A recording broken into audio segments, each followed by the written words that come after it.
নিজের দপ্তরে এই মুহূর্তে চলে এসেছেন অগ্নিমিত্রা পল এবং খুব স্বাভাবিকভাবেই আজকের সকালটা তো অন্যরকম এবং সেই সকালে তিনি অন্যভাবেই আজকে শুরু করবেন এবং নরেন্দ্র মোদীর ছবি দেওয়া একটি ডায়েরি। অগ্নিদি, আজকের দিনটা নরেন্দ্র মোদীজির ছবি দিয়ে দেখলাম শুরু করলেন, আজকের দিনটা কেমন? আজকের দিনটা মানে খুবই স্মরণীয় এবং এই লাস্ট কটা দিনই খুব স্মরণীয়। একটা যে মহিলাদের নিয়ে সবসময় আন্দোলন করে এসেছি, আজকে পশ্চিমবঙ্গে তাদের ভালো রাখার জন্য, সেই বাচ্চাদের সন্তানদের ভালো রাখার জন্য সারা পশ্চিমবঙ্গের দায়িত্ব। এটা একটা বিরাট অনুভূতি এবং বিরাট দায়িত্ব। আমি যবে থেকে তোমাকে চিনি একাধিকবার মহিলাদের সুরক্ষা, শিশুদের সুরক্ষা, তাদের কথা নিয়ে সরব হতে দেখেছি। সেই অগ্নিমিত্রা পলের সেই ইমেজ মন্ত্রকে দায়িত্বে এসে প্রথম প্রায়োরিটি কি হবে? প্রথম প্রায়োরিটি হচ্ছে মহিলা এবং বাচ্চাদের সুরক্ষা।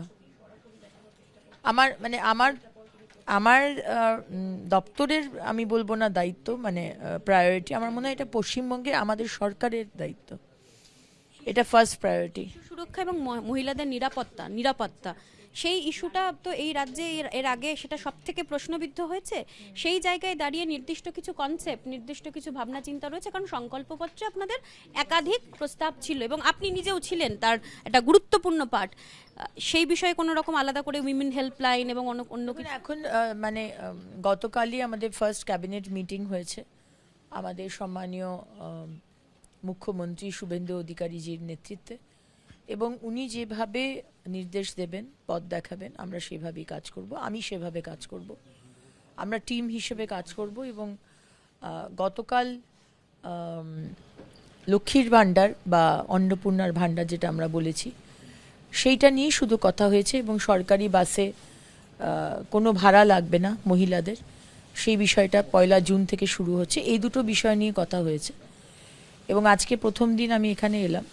কিন্তু আমাদের সংকল্পপত্রে বলাই রয়েছে মহিলাদের সুরক্ষা, এবং সেখানে প্রত্যেকটি মহকুমাতে মহিলা থানা, প্রত্যেকটি থানাতে মহিলা help desk, helpline number, CCTV camera. অন্তত আমাদের সরকার আসার পর আমরা চেষ্টা করব যে কোনো ঘটনা যদি ঘটে, ঘটনা ঘটতেই পারে, কিন্তু সেটাকে ধামাচাপা দিয়ে দেওয়া, সেটাকে কাভার আপ করা, যে দোষী সে যে দলই করুক না কেন তার যেন শাস্তি হয়। এবং পুলিশের সক্রিয়তা, যেটাকে বলা হয় জিরো এফআইআর বলে যে বিষয়টা আছে, আজকে যে কোনো মহিলা যদি যায়, সে মিথ্যে কথা বলুক সত্যি কথা বলুক, তার এফআইআর নিতে হবে। এই স্ট্রিক্ট ইনস্ট্রাকশন আমাদের সম্মানীয় মুখ্যমন্ত্রীর নির্দেশে আমরা কিন্তু থানায় থানায় দিয়ে দেবো। সন্ধ্যে 7টার পর বা 8টার পর মহিলারা নিশ্চিন্তে নির্দ্বিধায় বেরোতে পারবে, সেই বার্তা কি দেবেন আজকে? কারণ এর আগে তো আমরা শুনেছি যে 8টার পর আমরা মহিলারা বেরোতে পারবো না। অবশ্যই, এটা তো পাকিস্তান নয়, এটা বাংলাদেশ নয়, এটা সিরিয়া নয়, এটা সুদান নয়, এটা পশ্চিমবঙ্গ, এটা প্রীতিলতা ওয়াদেদারের পশ্চিমবঙ্গ, এটা মাতঙ্গিনী হাজরার পশ্চিমবঙ্গ। সুতরাং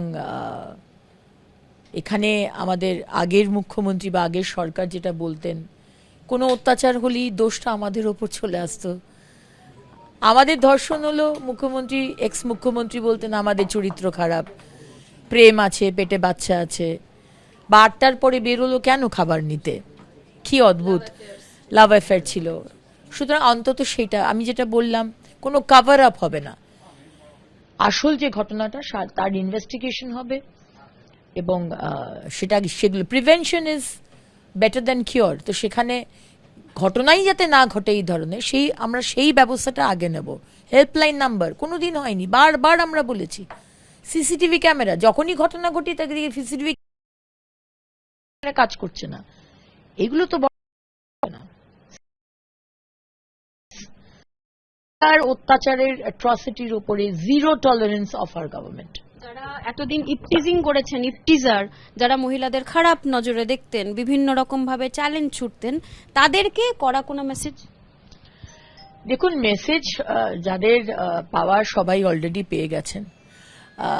শুধু ইভ টিজার্সরা নয়, যারা অন্যায় করে আমাদের পরিবেশকে নষ্ট করছেন, ওয়াটার বডি জলা জমি ভরাট করছেন।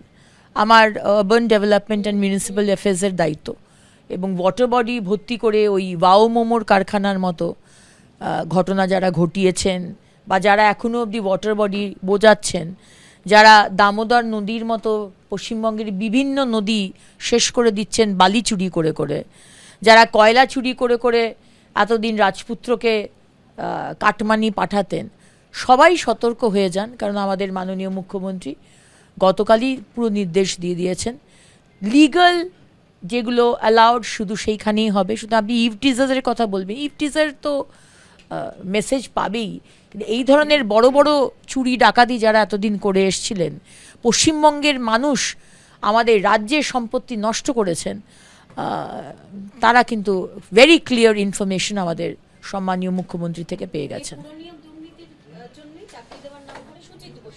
তিনি ইডির জালে পড়েছেন এবং তিনি আজকে অসুস্থ হয়ে পড়ছেন, তার শরীর খারাপ লাগছে।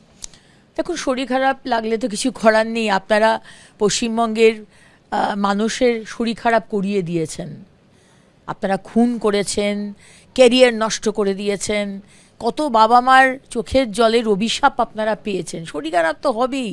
এই চুরি করার আগে, দুর্নীতি করার আগে তো এই কথাগুলো ভাবা উচিত ছিল, তাই না? মহিলাদের সুরক্ষায় একেবারে ঢিলেমি বরদাস্ত করা হবে না, জিরো এফআইআর নিতে হবে, হবে হেল্পলাইন, বসতে চলেছে সর্বত্র সিসিটিভি। কড়া হুঁশিয়ারি দিয়েছেন নারী ও শিশু কল্যাণ দপ্তরের মন্ত্রী অগ্নিমিত্রা পল। কোনো জায়গায় কোনো অভিযোগ নিলে পুলিশকে তৎক্ষণাৎ ব্যবস্থা নিতেই হবে, ঢিলেমি বরদাস্ত করবে না এই সরকার। জি 24 ঘন্টার জন্য ক্যামেরায় দেবাশিস চন্দ্রের সঙ্গে মৌমিতা চক্রবর্তী, সল্টলেক। বাংলার আওয়াজ, বাঙালির আবেগ, জি 24 ঘন্টা।